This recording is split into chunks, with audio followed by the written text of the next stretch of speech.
Hello and welcome back. This installment is going to be contract performance and breach. We're going to follow again the outline in your textbook. And we're going to start with rules of interpretation. We've already talked about what forms a contract, and remember, we have to have all of the elements present: offer, acceptance, consideration, capacity, and a legal objective. So once the contract has been formed, let's talk about problems that might arise that will lead to possible legal issues and rights of the parties regarding same. So let's first turn our attention to interpreting the contract once it exists. And there's a section in your textbook that I think outlines this very well with respect to the interpretation of contract terms. What's the best example of trying to identify the intentions of the parties? Well, that would be if there's handwritten terms. Handwriting is the best evidence to show the party's intention. Handwritten evidence is the best. You can see it, you can identify it. The parties can own up to whatever they've written down in their own hand. That's excellent evidence of their intent to contract.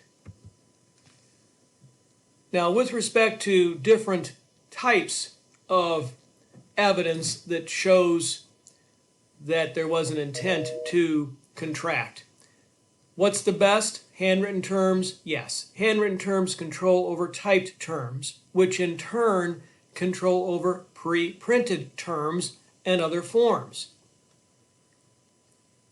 Now remember, there's different forms of contracts. You can have an oral contract or verbal contract. You can have a contract by implication and a contract expressed in writing. Obviously, the contract that's expressed in writing, written terms, is going to be the best evidence of the party's intentions to contract, more so than if the contract was oral or implied. However, all three forms of contracts are just as legal if all of the elements for the contract are present. Common words are given their usual meaning as well. However, if there is evidence that a word has a particular usage in a trade or some type of trade context, courts will often give meaning then to that usage for interpreting what the party's intentions are. Let's talk about another rule that applies to written contracts. And often students will confuse the parole evidence rule, that's how it's pronounced, it's either pronounced parole or parole, parole evidence rule, with the statute of frauds. They are awfully similar because they involve written contracts or the need for a written contract. However, they are distinctly different. Please make sure that you understand the difference between the statute of frauds and the parole evidence rule. The parole evidence rule prohibits testimonial evidence about the oral negotiation that resulted in producing a written contract. In other words, prior oral evidence of the parties' intentions are not going to supplement once there is a written contract in place. Once there's a written contract in place, the courts will examine the so-called four corners of the contract. Anything that preceded that written contract, when I say preceded, took place outside of the contract before it was formed, parties' negotiations, the parties' discussions, anything that will constitute outside evidence or outside parole evidence is not going to be allowed to contradict the terms contained within the written contract. The parole evidence rule applies only to the evidence of oral agreements made at the time of or prior to the written contract. It does not apply, however, to oral modifications after the parties have made the written contract. The parties may decide that they want to orally modify the terms of whatever their written contract is. They can do so. But oral evidence, parole evidence that exists outside and prior to the written contract will not be admissible to change that contract. Now, of course, as we've discovered so far in studying the law, there are going to be exceptions. And no more is true than with respect to the parole evidence rule exceptions. Evidence of oral agreements that merely explain the meaning of the written terms contained within the contract are allowed as long as it does not change the material terms of the contract. So sometimes there could be some ambiguity within the terms. That's okay to supplement or explain the meaning as long as the material terms of the written contract are not going to be changed or contradicted. Another exception would be where there is oral evidence that changes the meaning of the written terms. That may be possible to prevent fraud.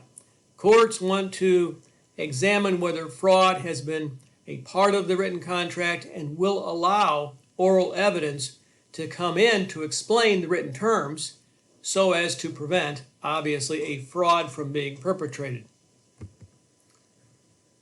Let's talk about performance. Performance. When the parties have performed their obligation, the contract is considered discharged. Performance is the obligation to carry out the promises that have been made between the parties. They're promising to perform. Once that performance has been completed, the obligations to do so are discharged. Now, there may be conditions for performance. For example, a party has a duty to perform if there is a conditioned future event. That event was contemplated and agreed upon by the parties as part of their intention to be bound by the exchange of promises. That's called a condition precedent. A condition precedent is when a future event is conditioned upon the parties' obligation or duty to perform that which they promised to do. Failure to satisfy a condition precedent will excuse the performance. Will excuse the performance. Now let's talk about a condition subsequent. A condition subsequent excuses contractual performance if some future actual event takes place which the parties have also contemplated and agreed upon. Now, your textbook authors give some excellent examples to explain the distinction and the differences between a condition subsequent from a condition precedent. The difference between the condition precedent and the condition subsequent is based on the timing to perform.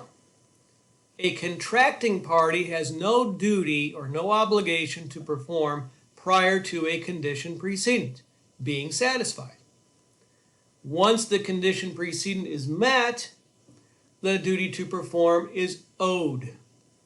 However, the failure to meet the condition subsequent relieves the other contracting party from having to perform the duties that were originally or previously promised.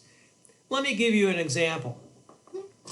I'm a managing partner of my law firm. Let's say that I want to hire a new associate attorney who has just sat for the required bar examination by the state to be admitted to practice law. Passing the bar is a condition for the practice of law admission. So let's say I offer Ann or Bob the opportunity to be an associate in my firm. However, that opportunity to join my law firm as an associate is conditioned upon passing the bar exam. If the bar exam is indeed passed by either Ann or Bob, then my obligation is to perform that which I promised, and that is to hire Ann or Bob as an associate. So passing the bar exam for them is a condition precedent. Now, let me give you another example of a condition subsequent. Let's say that having a law license in good standing order is required in order to continue to practice law.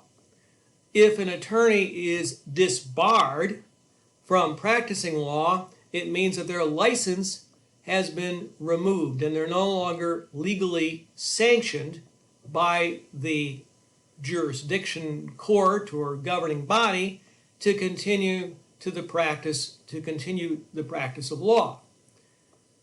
If, as a condition for Ann or Bob to remain an active attorney in my firm, they have to maintain their standing in the bar in good order. If they've lost their law license to practice law, then a condition subsequent has occurred and I'm no longer obligated to keep them as an associate attorney in my firm. That would be a condition subsequent. The condition subsequent is that something has interfered with or prevented them from continuing to perform that which is a material aspect to the performance, the condition. If they lose their law license, they're no longer able to perform, hence the condition subsequent to relieve me of my obligation to employ them. Hopefully that's an example that can maybe suggest or show or exemplify the difference. Please reference figure 9.1 in your textbook and also read the case of St. Louis Produce Market versus Hughes. I know we've not spent much time so far discussing some of the actual cases in your textbook. I have highlighted them from time to time, and this is another one that I want you to read carefully. Let's talk about the term tender of performance. To tender performance literally means to offer to perform. One party's tender of performance may satisfy a required condition leading to the other party's duty to perform. Now, let me again give you an example. One has to be ready, willing, and able to perform. Let me give you a kind of a funny or a silly example. Let's say that Ann hires Bob to paint her house. And she hires Bob to paint her house, all four sides of her house, if you will, on June 1st, because Ann has told Bob that she's having a very big event at her house, and it needs to be painted within a 2-week period in early June. Bob agrees. They decide on a price that's been negotiated between them, and Bob is going to be then obligated to carry out that promise to perform by painting the house. In turn, once that house is painted, she has the obligation to pay for the labor. And again, what was the timing of that contract? Let's say June 1 through June 14th. And it's going to take 14 days or so to complete the painting of the house. So obviously June 1 is a key date for the beginning of the performance. Now, here's the story. Just prior and at the last job that Bob was painting, he happened to suffer a terrible accident. He fell from a ladder while painting and broke both of his legs and his right arm. By the way, Bob is right-handed. Now, the very next day, Bob shows up. He's got 2 broken legs, cannot paint the house, cannot climb a ladder because of his condition, and obviously can't even hold a brush. But yet he says to Ann, "Here I am, I'm ready. I'm going to start. Now, has he made a valid tender of performance? The answer is no. He may have been ready, he may have been willing, but was he able to perform? And if the answer is no, then he has not tendered his performance. You have to be ready, willing, and able to perform. If you're not, then there's not been an effective tender to perform. Let's talk about the concept of substantial performance. There are exceptions to the duty to perform depending upon circumstances. Now, you might find it surprising that if the parties have entered into a contract and they're obligated to performance requirements each to the other, that a party might not always have to perfectly perform all the duties that they were promised to do or that the parties agreed upon would be completed. There's a term and there's a legal process called substantial performance. It is something between full and complete performance, and a breach occurs due to a non-performance, or it's before the breach for non-performance, but yet there's not been complete or full performance. It's kind of the in-between. Substantial performance represents a less than complete performance. However, the work done is sufficient to avoid the claim of breach. A party who substantially performs may be entitled to a partial recovery under the contract, but may not qualify for everything that has been promised, for example, full payment. Now, one of the requirements for substantial performance is that good faith must exist. Good faith. And substantial performance literally means that the contract has indeed been substantially performed.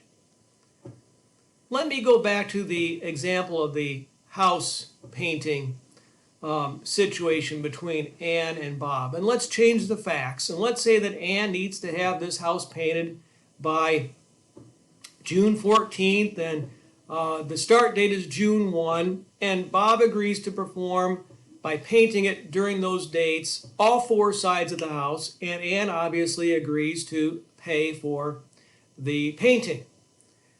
Well, let's say that everything goes fine.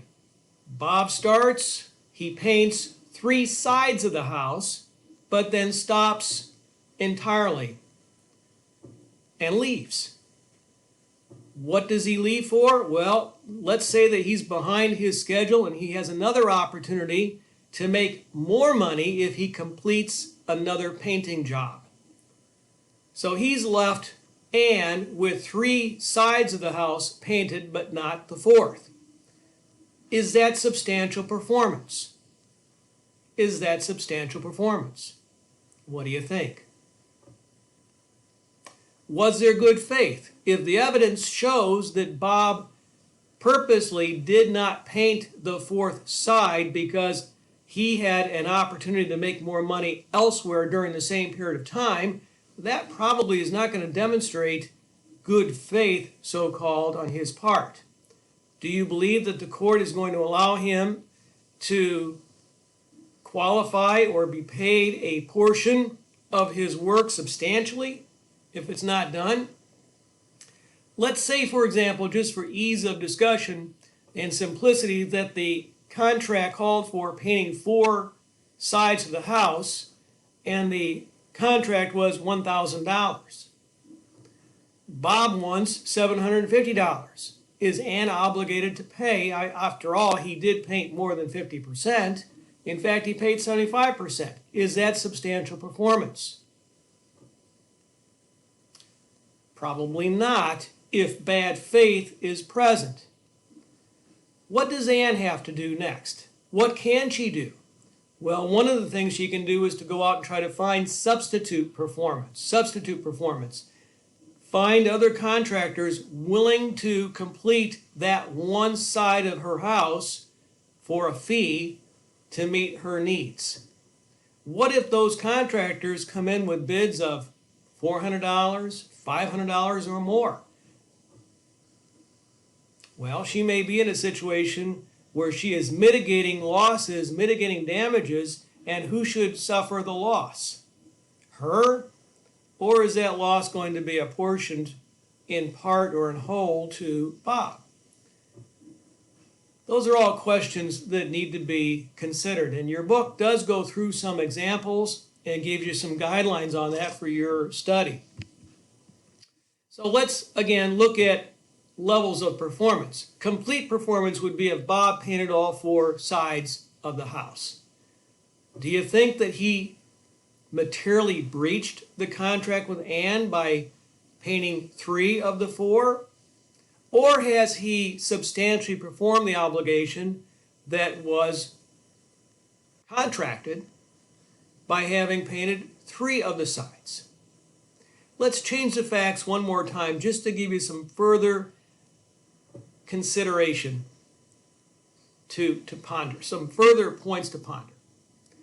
Let's say that while Bob was starting that 4th side of the house, he suffered that accident. He fell from his ladder, broke both legs, and broke his painting arm. Well, obviously he's going to get healed up after a period of time, but not in time probably within the framework that is required to complete the job, and that's within 2 weeks of June.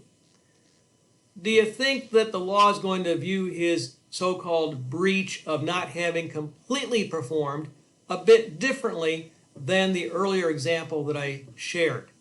Probably. Probably. Now, would you agree that Bob is not entitled to $1,000 on either of the situations? Yes. Where the other matter falls between how much Bob is entitled and what Ann is obligated to pay will depend upon what the cost of her mitigation is and who better to suffer the loss. Let's talk about excuses for non-performance. The general rule is that a discharge of performance relieves a party from the obligation to carry out the contractual promises.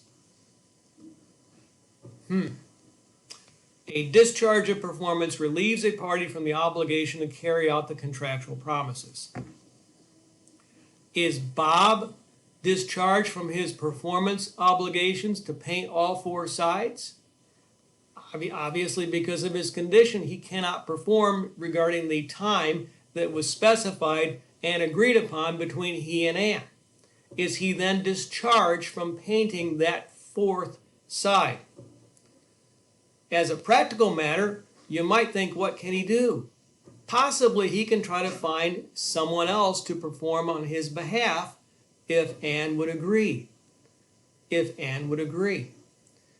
Maybe he can contract another party to perform the obligations in his place. Could he subcontract that 4th side to someone else? The answer would be yes, he could. And he should probably consult or notify Ann that he's doing so. But is Ann then going to be required to pay the additional expenses that maybe the subcontractor would require under those conditions?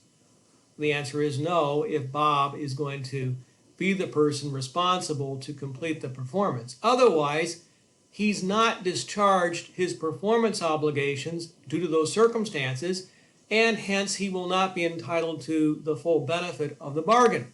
That is the $1,000. Now, there are excuses or exceptions for performance.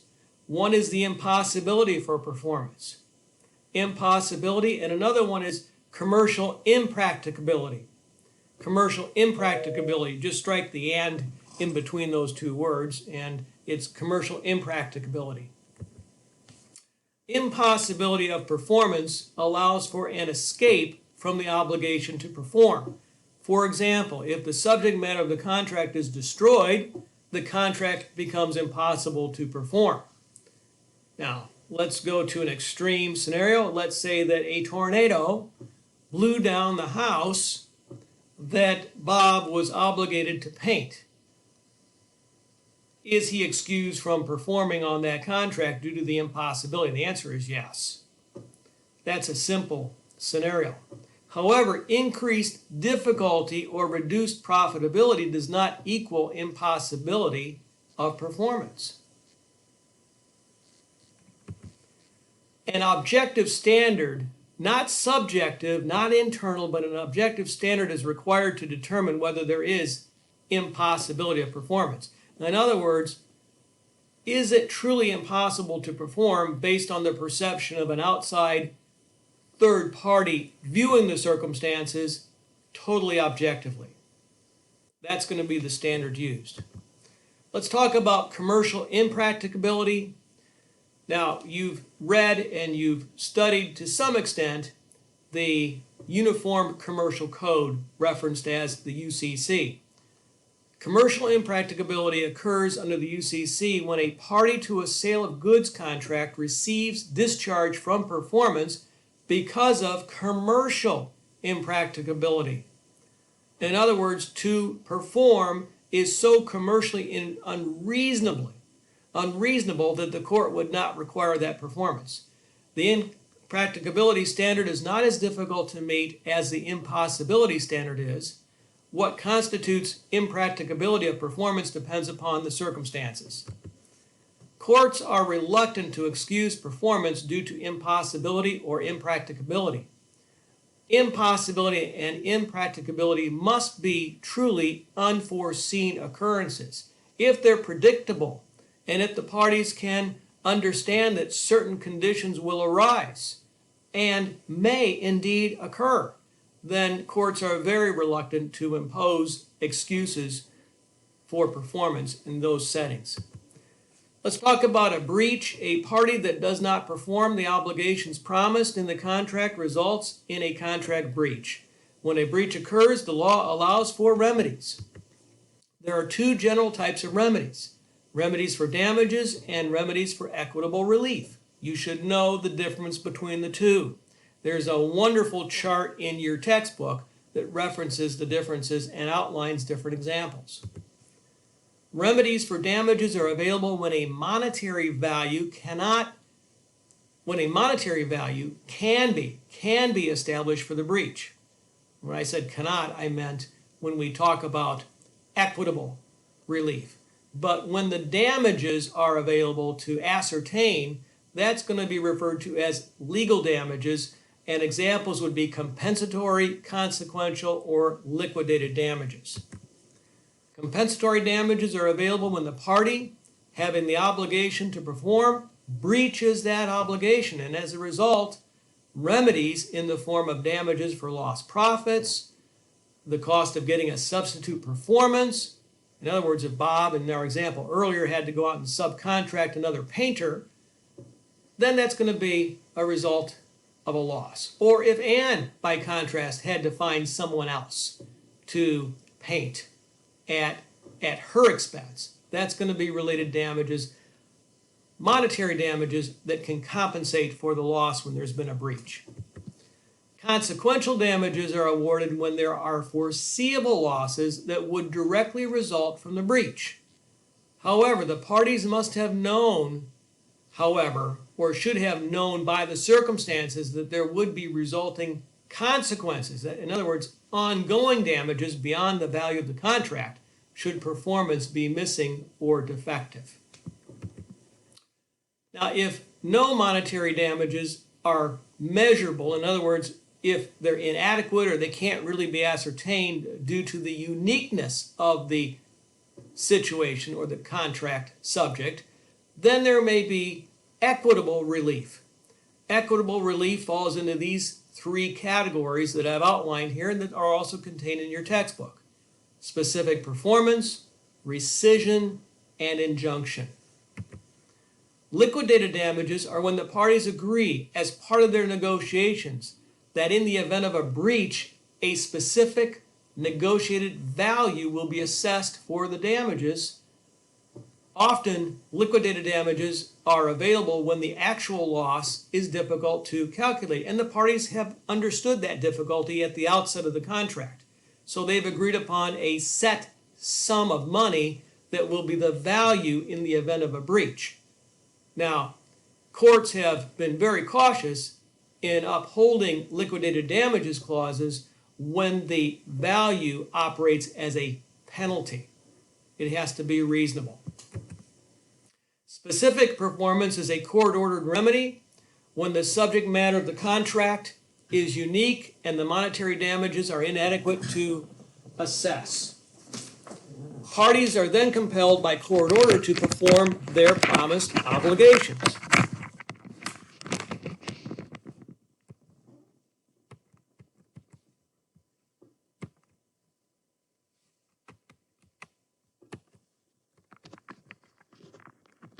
And my contract has just froze, or my computer just froze. Okay, I'm back. Rescission requires, let's go to another example. Rescission requires that the contracting parties be returned to their original position. That is before the contract was formed. The consideration involved must be returned. Rescission is often available when there has been fraud, misrepresentation, or mutual mistake. Let's talk about the last equitable remedy, and that's injunction. You may have heard that term before. A court may order a party to do or refrain from doing something to avoid loss, to avoid further damage.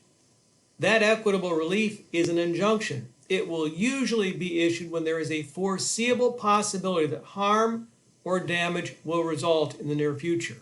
The court is asked to issue an order preventing that future loss from occurring.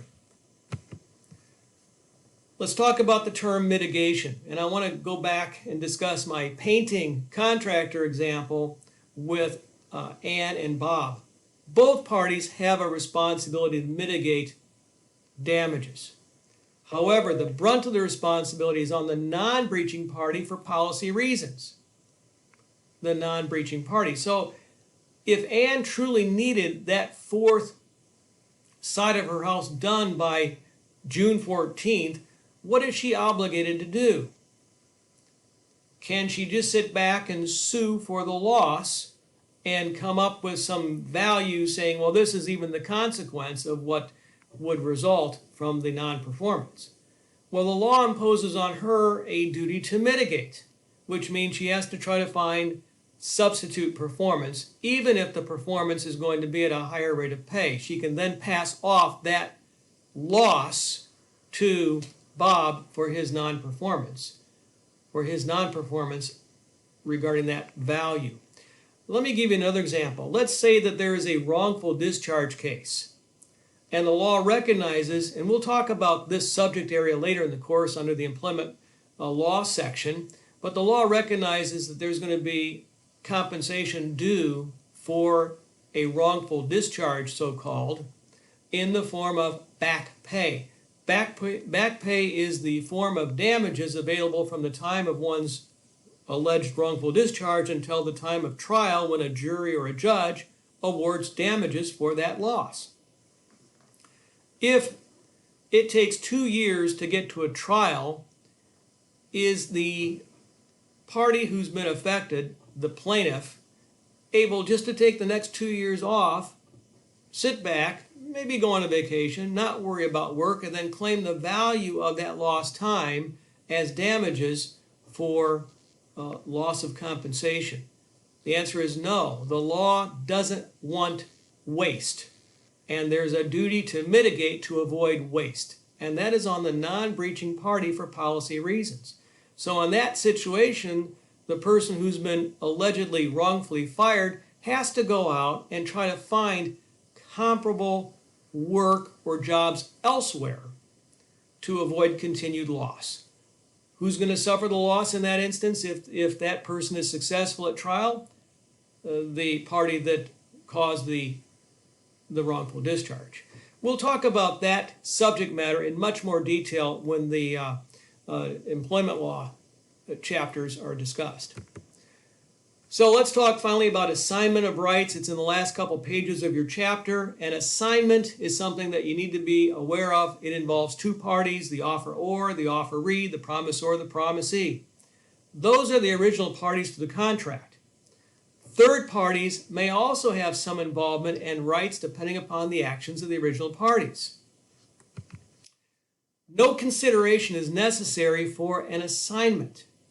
And I'm going to introduce you to two more terms, assignor and assignee. who would be the assignor? Who would be the assignee? Well, the person assigning is going to assign the right to receive, and the person who is the so-called assignee is going to be the person eligible to receive that which the assignor assigned away.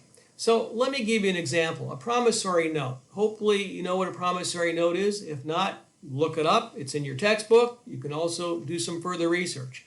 But let's say that Anne promises to pay Bob $500 on January 1st. And she made this contract on December 1st of the preceding calendar year. And Anne extends the loan. Now, could she assign the right to receive that money back from Bob